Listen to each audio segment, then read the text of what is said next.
Hello, and welcome to Lessons Online English for Philosophy Students. Um, Today we are going to do lesson number 60 in our series on the 12 Rules for Life by Jordan Peterson. We are doing the 13th episode in rule number 7, which is that we should pursue what is meaningful, not what is expedient. Now, last time we began a section with the title Christianity and its Problems. The section begins by talking about what Christianity actually accomplished before it goes into problems. So this is a literary device called a concession. The main thesis will be the problems, the difficulties, the ways in which Christianity fails or has failed to answer the problems of philosophy. But at the beginning, the author concedes, he makes a concession to the achievements that Christianity actually had. Christianity actually did something amazing. So, last time, we were looking at the fact that Christianity, we'll look at this sentence right here. This is not to say Christianity was a failure. Christianity was not a failure.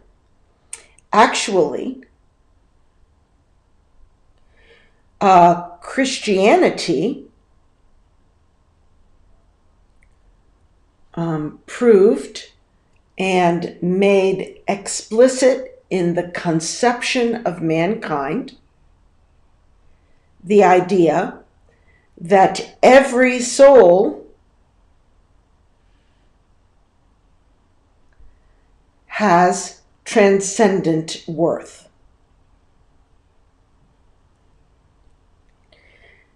Previously,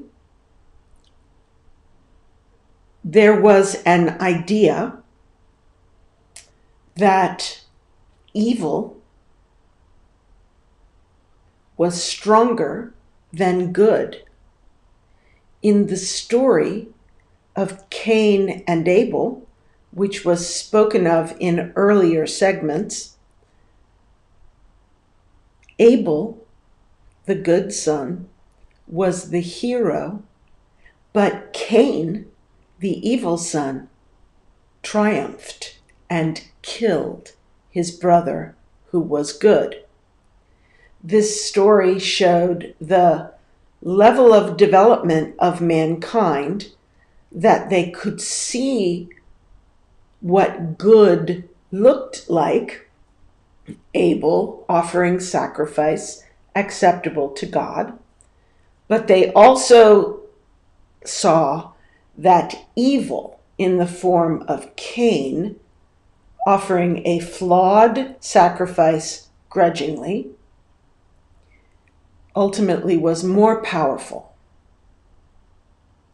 But then Jesus Christ came and offered the perfect sacrifice of himself and God the Father sacrificing his Son, so sacrifice of self and your child. And then Jesus conquered death. So Jesus was both perfectly good and the undisputed winner. Christianity embodied ideas that superseded the idea of earlier man, that evil triumphs. And in Christianity, we learned of the idea that God values and loves every individual.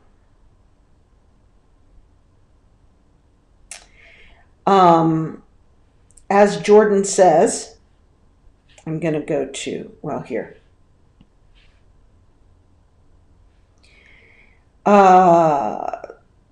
In the world of the past, the concept of the value of each and every soul was not the idea. And even today, in places where Christianity is not the foundation, so in the world of the present, we still have the idea that might makes right. However, Jordan says it is a miracle that Christianity has produced a society that sees that the ownership and dominion of another person, a slave, is wrong. So the very idea that slavery is wrong is revolutionary and is present only in Christian societies, even today. Moving on, this is all still what we did in the last lesson. Also, there's the idea that wielding power, previously the idea was that powerful people were more noble. Christianity says, no, wielding power does not mean you are noble, and it does not mean God has blessed you. Christianity revealed and made explicit that the lowliest person had rights. And also, finally, Christianity made it explicit that slavery degrades the slaver, the practitioner of slavery. The owner is worse than the slave. In the ancient world, owners were thought to be admirable and slaves were thought to be base and low. But through Christianity, the slave was elevated and the owners were degraded, and all human beings were placed at an even level of worth. And there is a phrase in Christianity that says, the ground is level at the foot of the cross. The place that the cross of Jesus was planted was level ground, and a king and a slave are at the same level. So our last sentence last week, or last lesson, was, we think it is the desire to enslave and dominate that requires explanation. We have it backwards yet again. So we, who are the descendants of Christians, we whose philosophy originated in Christianity and has progressed from there, we think that it is obvious that slavery is wrong. And we demand a racist to give a defense of himself.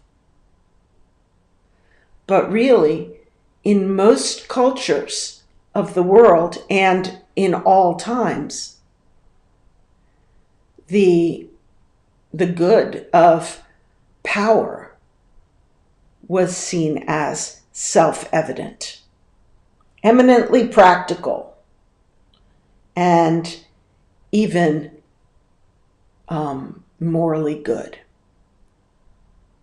Now we are going to move directly into today's reading from there.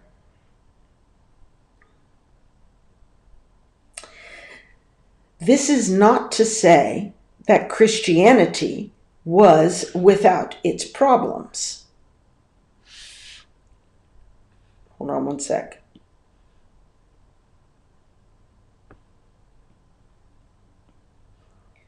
Just a sec, I'm trying to get a really narrow pen. Sorry. Okay. This is not to say that Christianity was without its problems, but it is more appropriate to note that they were the sort of problems that emerge only after an entirely different set of more serious problems has been solved. The society produced by Christianity was far less barbaric than the pagan, even the Roman ones it replaced. Christian society at least recognized that feeding slaves to ravenous lions for the entertainment of, for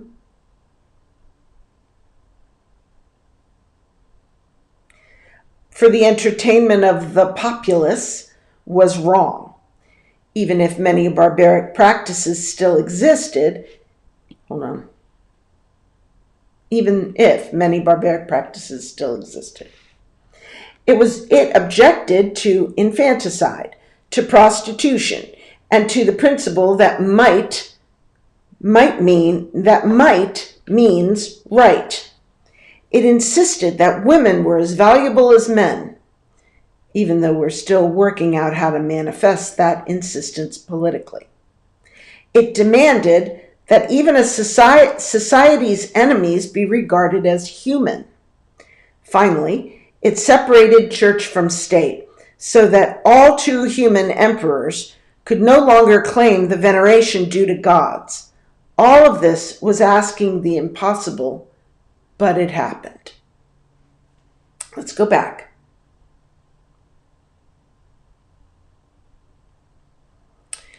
Okay.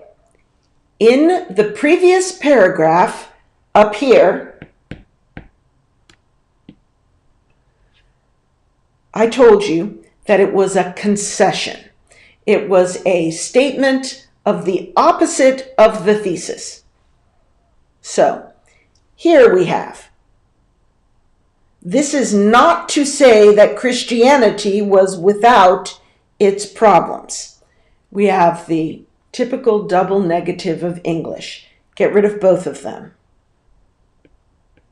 This is to say that Christianity was with its problems, or this is to say Christianity has problems.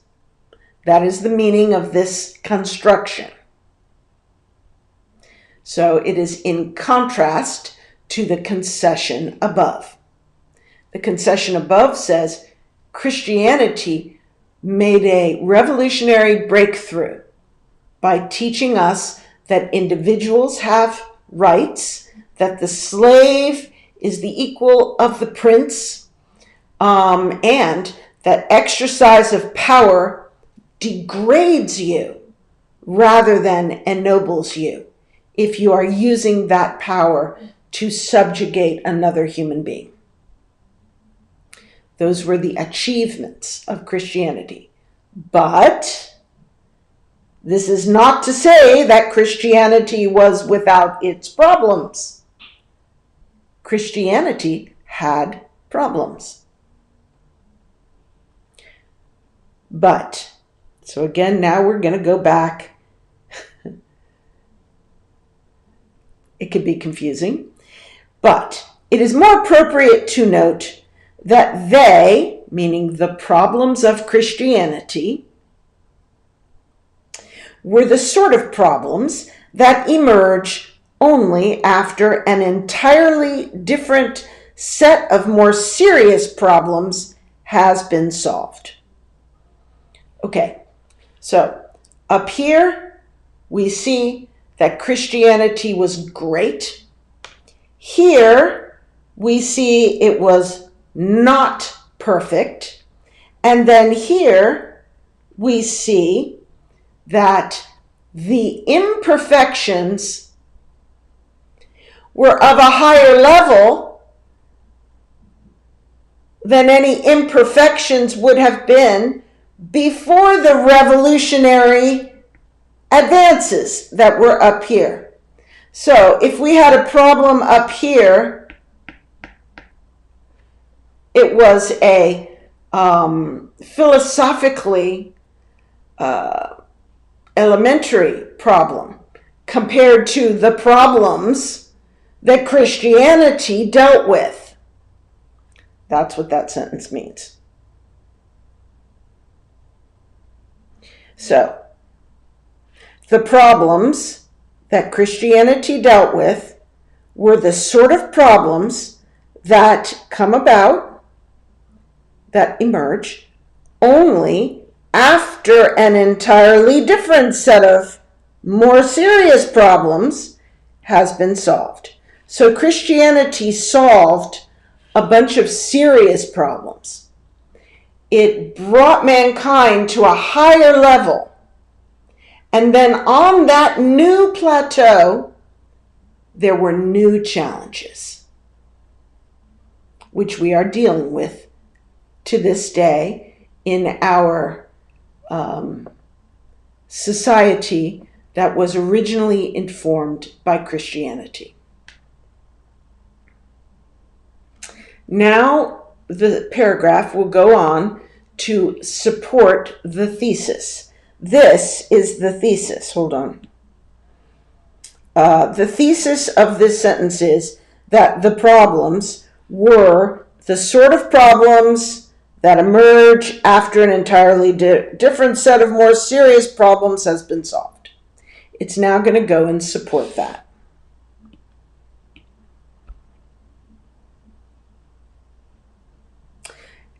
So, I think what's coming next is going to be a list of the more serious problems. Okay, the society produced by Christianity was less barbaric. Okay, that was a breakthrough. It solved the problem of barbarism. So it was less barbaric than the pagan society, even the Roman pagan societies that Christianity replaced.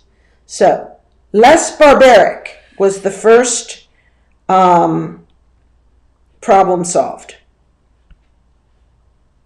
Christian society at least recognized that feeding slaves to ravenous lions for the entertainment of the populace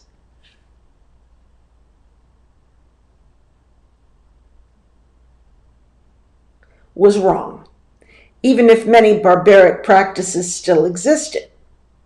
Okay, so this sentence is proof that Christian society was less barbaric.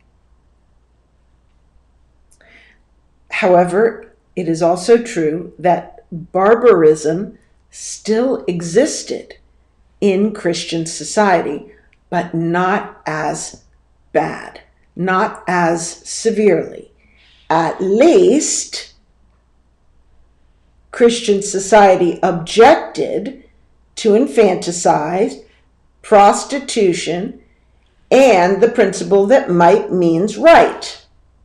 These are good things that Christianity brought to the table. its objection to these earlier barbarisms. Christianity, again, it is Christianity.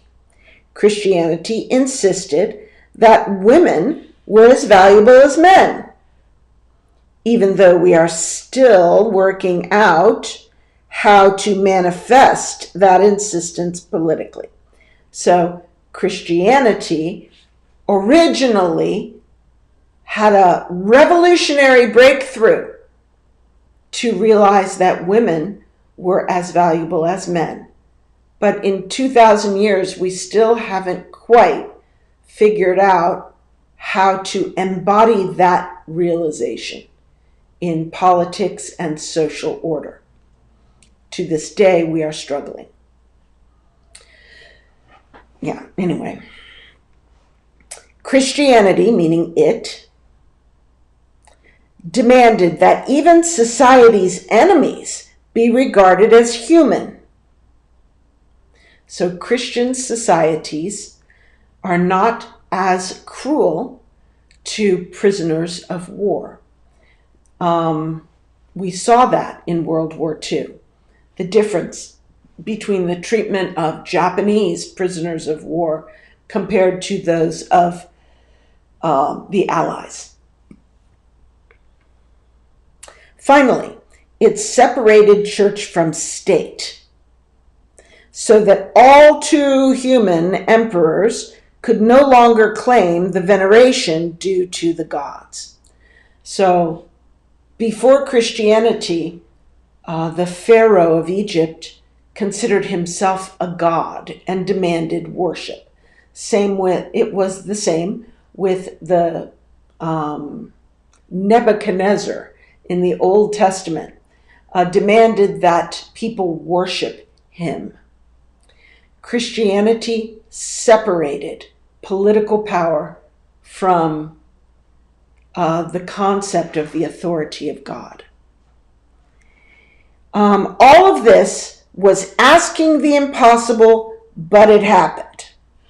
Okay, so all of this, the things we've just mentioned, were breakthroughs of Christianity. So again, I want to remind you of the structure of this section.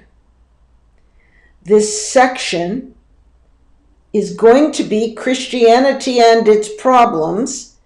It begins with an extended concession, which is showing forth the achievements of Christianity, not the problems. The whole first two paragraphs, we're talking about achievements. Then we had one sentence today that said that Christianity does have problems, but it immediately followed it up with another extended concession, talking about achievements of Christianity. Pretty soon, right away, after this, it will start talking about problems. But everything so far has been showing the revolutionary advances that Christianity brought to the philosophical landscape of the world, of humanity. So all of this is how Christianity brings us to a new plateau from which we must begin to climb to the next one. Okay.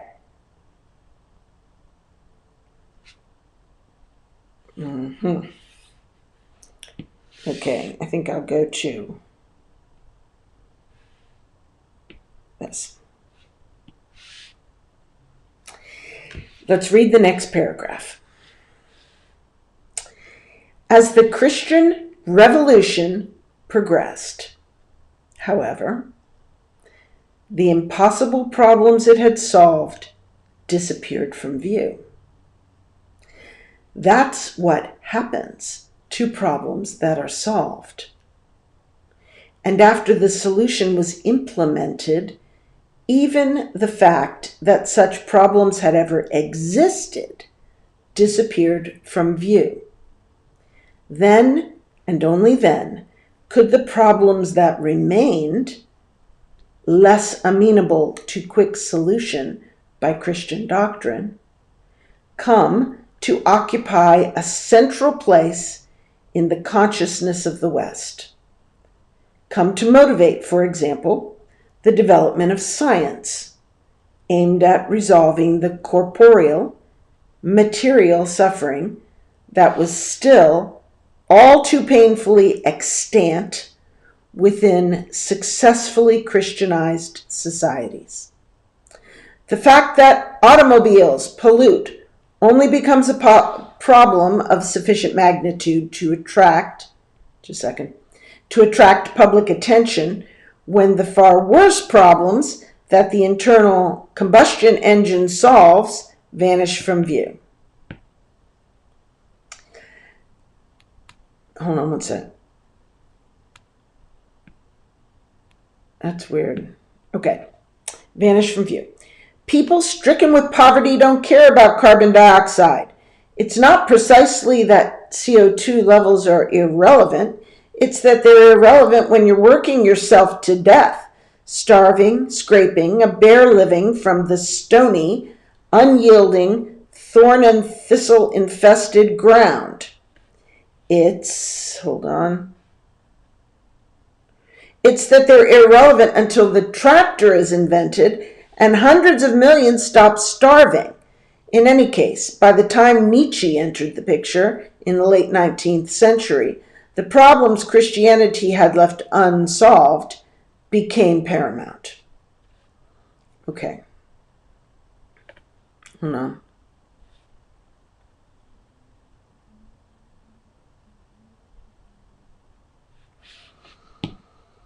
All right, hold on. As the Christian Revolution progressed, however, the impossible problems it had solved disappeared from view. Okay, so we just rehearsed and remembered what problems had been solved. The problem of barbarism, the problem of women being seen as objects, the problem of infanticide, prostitution, might means right. All of those kinds of problems which Christianity overcame became forgotten.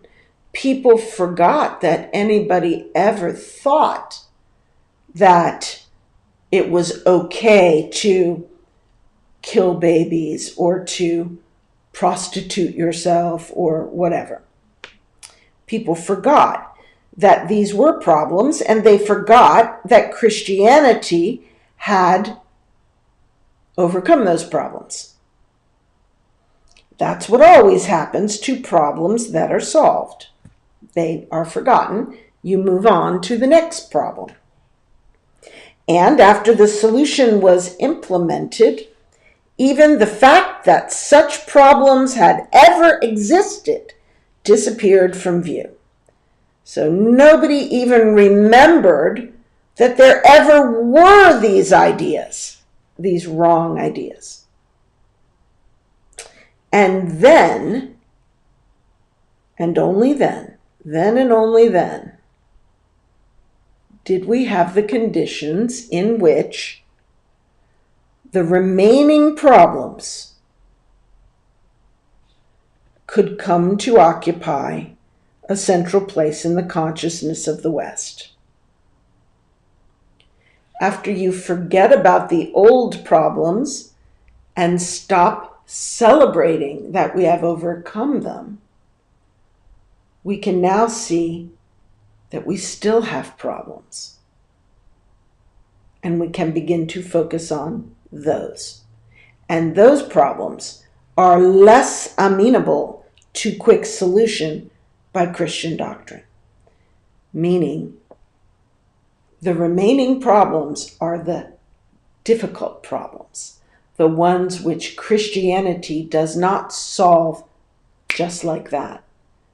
Christianity does not automatically solve some kinds of problems. Therefore, those problems we must now address.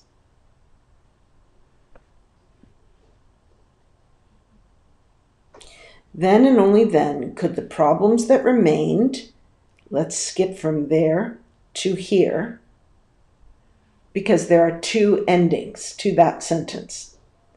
The first is come to occupy a central place, and the second is come to motivate the development of science, for example.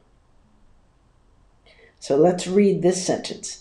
Then and only then could the problems that remained come to motivate the development of science, which was aimed at resolving the corporeal material suffering that was still all too painfully extant within the successfully Christianized societies. Okay, if you remember from former lessons, the first problem of mankind is and was the environment. It is harsh. There are earthquakes and floods and famine and sickness. And life is short and painful. But people are strong, spiritually strong, and can withstand and not be spiritually broken by these kinds of problems. We can rise above them. The worst problem is the problem of evil. That was the second problem. First we had the harsh environment, then we had the evil of mankind. It is far worse to suffer because someone has intentionally hurt you and betrayed you than just to suffer because of a random misfortune.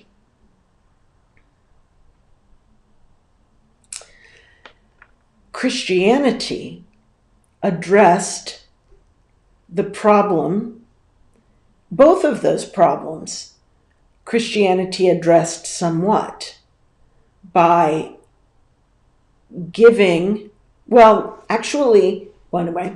giving this concept of heaven. And we die and we go to heaven. And if we please God, He will bless us. So if we delay gratification, we will keep suffering at bay. In other words, hold suffering back.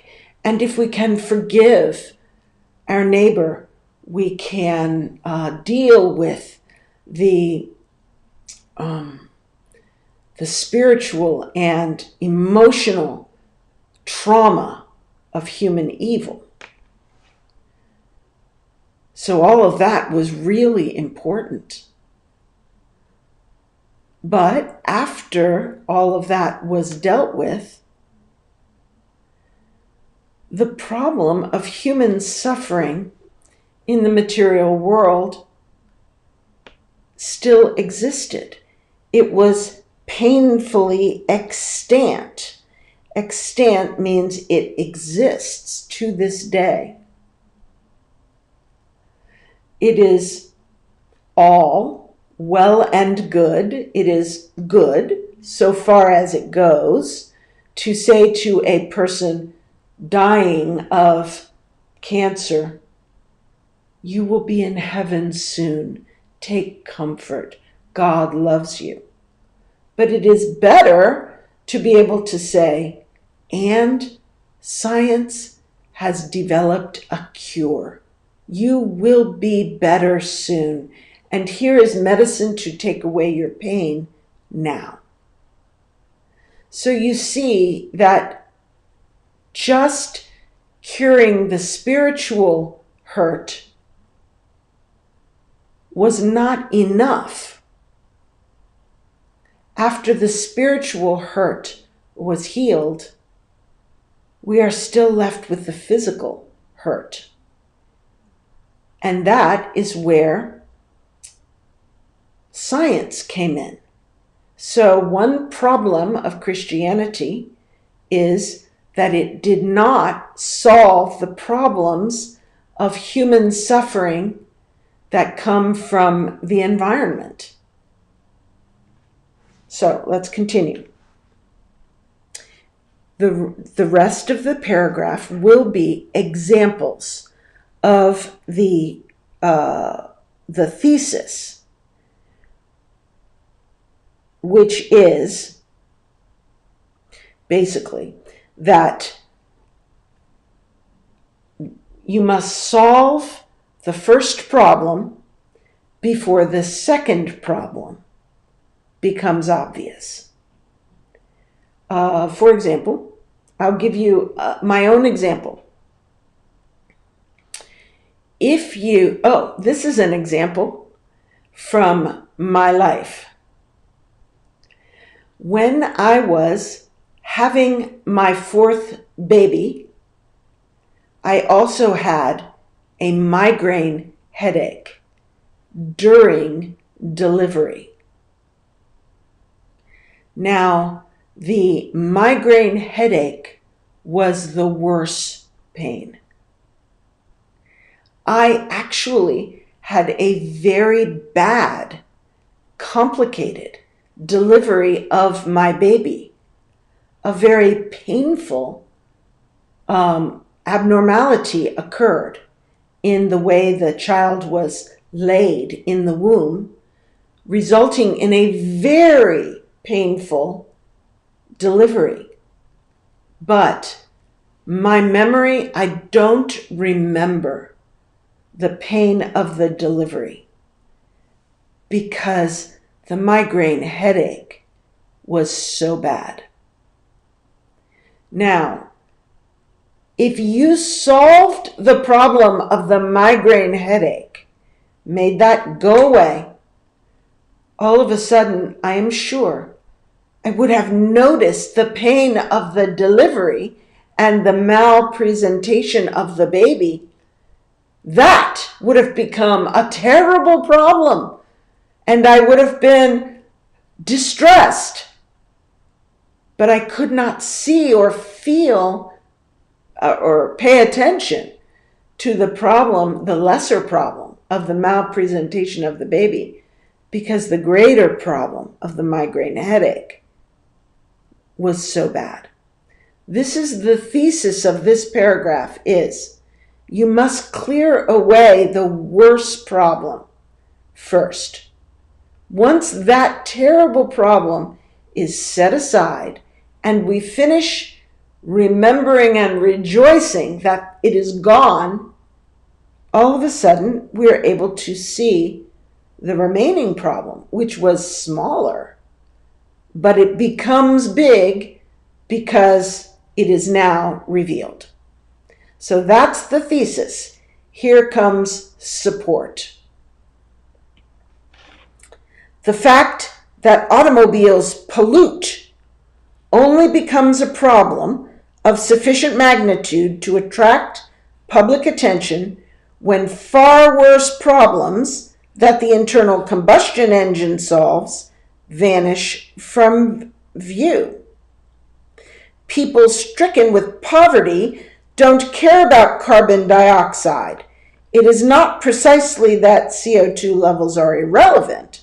It's that they're irrelevant when you're working yourself to death, starving, scraping a bare living from the stony, unyielding, thorn and thistle infested ground.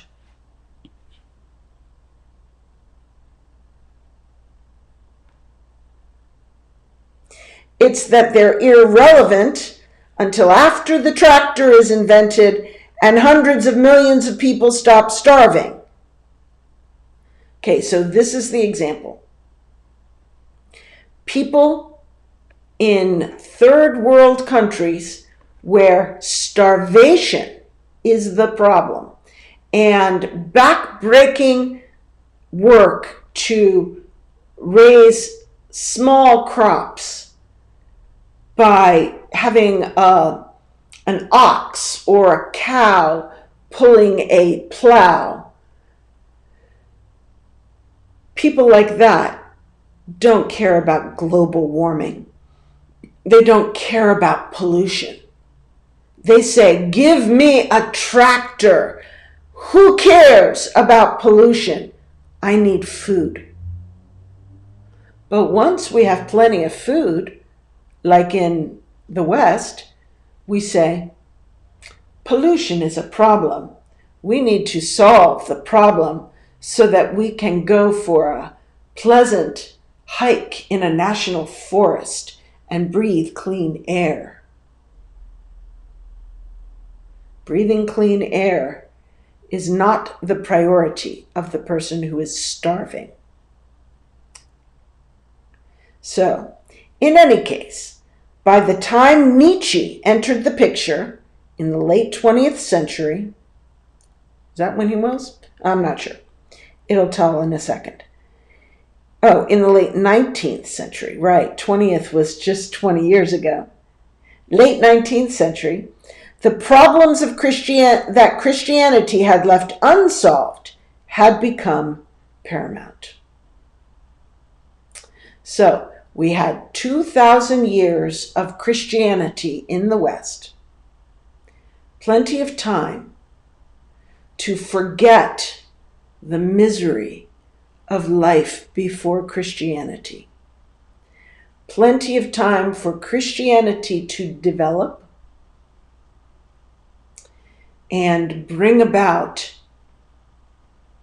so many good things. And plenty of time for the world to even forget that any problems pre-Christianity ever existed. And then the problems still remaining unsolved by Christianity took center stage. And philosopher Nietzsche began to address them.